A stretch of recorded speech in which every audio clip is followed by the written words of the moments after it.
আপনাদেরকে একটা দানব আকৃতির মৌচাক দেখাবো খুবই কাছ থেকে। আসেন ভাই।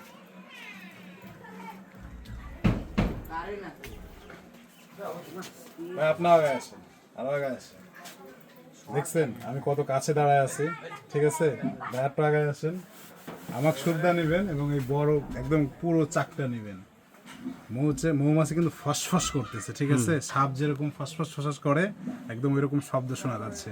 আমি যে এত কাছে দাঁড়ায় আছি সে কিন্তু বিরক্ত বোধ করতেছে, ঠিক আছে?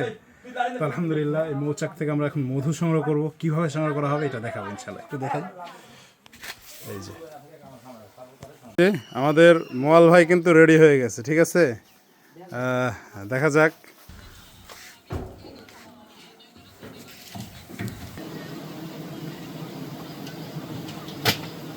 এই যে চাকটা প্রায় কাটা হয়েই গেছে।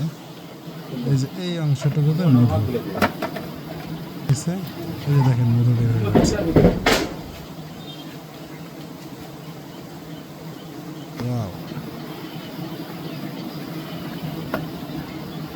তোমরা লড়ো না, ভিতরে যারাই আছে লড়ো না, হ্যাঁ? এই যে প্রায় কাটা হয়ে গেছে। তো আলহামদুলিল্লাহ